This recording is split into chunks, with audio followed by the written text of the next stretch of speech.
Isang mapagpalang araw po sa ating lahat, mga kalingap, mga kabisnes po namin minamahal. Sa bago pa lang po sa aking munting channel, baka pwede po pa-subscribe, pakipindot na rin po yung bell button notification para ma-notify po kayo sa mga bawat video na i-upload po natin.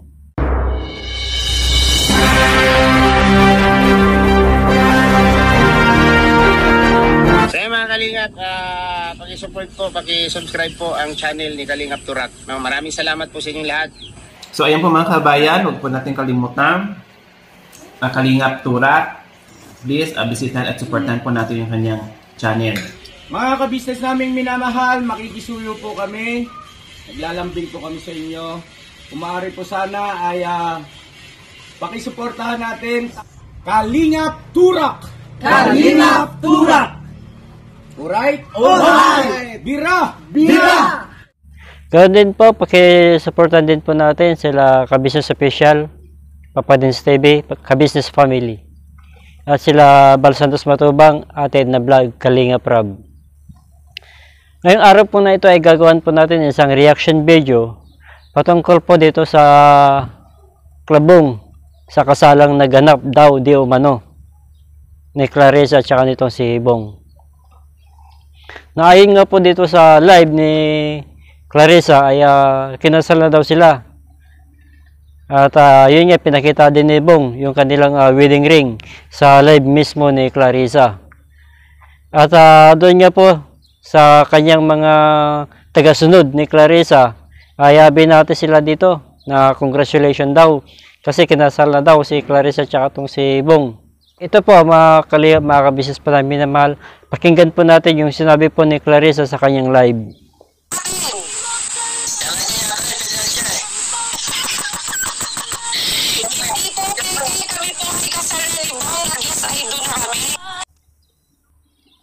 So yan po si Clarissa mismo ang nagsabi na kinasal na po sila.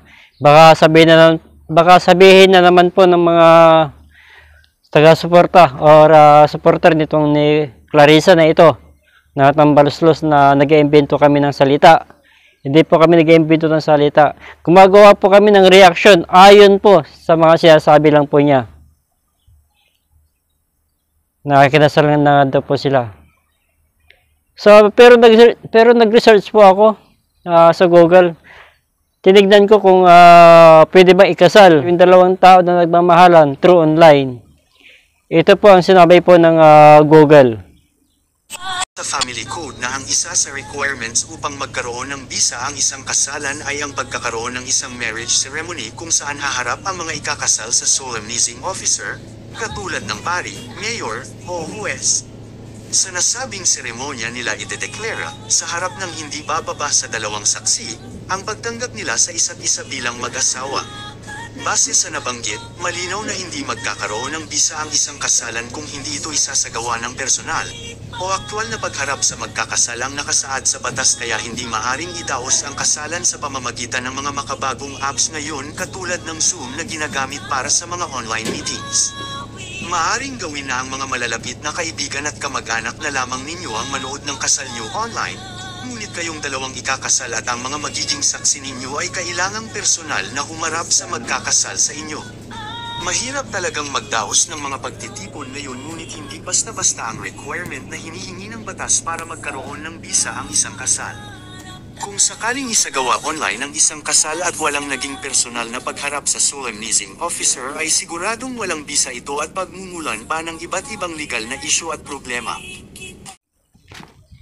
So yan po, bali napakaliwanag po ang sinabi po ng Google na yung kasalang online ay walang bisa. Napakaliwanag po ng sinabi. So ibig pong sabihin nun, yung kasalan po ni Clarissa at saka nitong si Bong ay invalid po yan. Wala pong bisa yun. Kita mo naman Clarissa, pati ba naman mga taga-sunod mo niloloko mo? Pati sarili mo mismo niloloko mo. Kinagalit mo talaga tong si Bong. Alam mo naman yung kapasidad ng kanyang pag-iisip. Grabe ka Clarissa. Manggagamit ka talaga. At saka itong mga supporter mo, napaniwala mo. Sa hindi po naniniwala po sa akin, tignan nyo po. I-search nyo sa Google para malaman nyo kung valid ba yung kasal po nila. Kasi wala pa pong hindi pa pinaprobahan ng ating saligang batas yung online wedding. Wala pong ganun. Clarissa, kinasal kayo online? Tapos nag-honeymoon din kayo online? May video call? Ayos ka din, Clarissa. Galing mo rin mag-invento. Pinaniwala mo yung mga taong sumusunod sa'yo. Paano mo maatim yung mga ganun, Clarissa, no? At saka, shoutout din dito sa kanyang dakilang alalay na si Wakwak Bell. Oy, Wakwak Bell, tignan mo yung sinusuportahan mo. Si Tambaluslos na Clarissa. Grabe. Napakasinungaling yung tao. Pinaniwala yung mga tao sa inyo.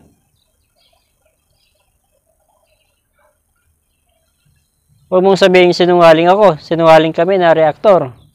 Kami ay bumabase lamang ayon sa mga sinasabi ninyo. Tapos may gusto rin pa mag-i-point pa isang nag-comment din na di umano na yung mga pangalan na yung mga reaktor ni Kabisnes ay nasa NBI na. Hoy! Isipin niyo, nasa social media kayo. Pinasok niyo ang mundong YouTuber. Kaya natural, nakaakibat niyan. Yung mga pumupuna sa mga maling gawain ninyo, sa mga maling sinasabi ninyo. Pinokorek lang namin. Swerte nga kayo, dito kami. Na kinokorek yung maling ginagawa ninyo. Paano na lang kung wala kami, di napaniwala niya yung mga taga-sunod sa inyo na kinasal na kayo ni Bong, Clarissa. Kung ayaw niyo pong maniwala sa akin, pwede kayo mag-research, tingnan niyo sa Google. Kung nasa batas ba yung ganong klaseng kasalan through online, kung may ganong klaseng batas. Ano po? Kawawa lang itong si Bong. Masyadong pinaniniwala na kasal na kayo. Mr. and Mrs. Iskandor, kuno. Ano ba yan, Clarissa, sa ginagawa mo? Wala na sa ayos.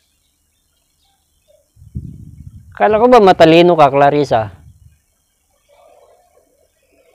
Sarili mong mga taga-sunod, niloloko mo. Pati sarili mo, niloloko mo. Lalo-lalo na itong si Bong. Masyado mong sinasamantala yung kanyang kahinaan. Nako. Clarissa, ano ba? Kinasal ba talaga kayo? Ha? Tanong ko lang. Valid ba yung kasal ninyong dalawa? Di ba? Sabi mo nga, nag-yes I do pa kayong dalawa. So, kayong mga taga-sunod po ni Clarissa, mag-isip-isip po kayo. Baka sabihin niyo, sinungaling ako. Tignan niyo sa Google kung tama ba yung sinasabi ni Clarissa na kinasal na sila through online. Kung valid ba yun.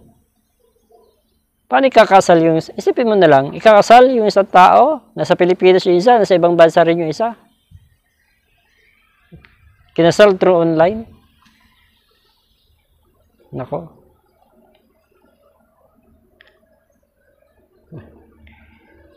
Kawawa lang itong si Bong Sayo Clarissa, masyado mong ginagamit. Sinira mo lang si Bong. Sinira mo kanyang kinabukasan kila Kabisnes. Ganda-ganda na yung buhay niya doon. Binulabog mo. Pinaniwala mo na kayong dalawa ay mag-asawa na. Legal.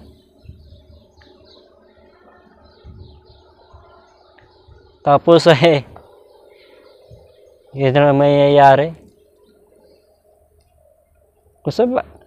Bakit nasalaman na talaga kayo siguro? Pero nga lang, sa banig. Hindi sa papel. Ano, Clarissa? Matanong ko lang. Sa banig lang yata kayo kinasal Wala namang bisay kasal yun. Nako. Masyado yung ginagawang bobo yung mga tao na nanonood sa inyo.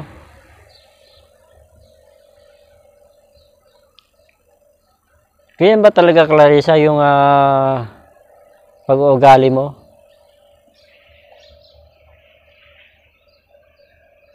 Nakasinungaling mong tao, no? Kasal na daw.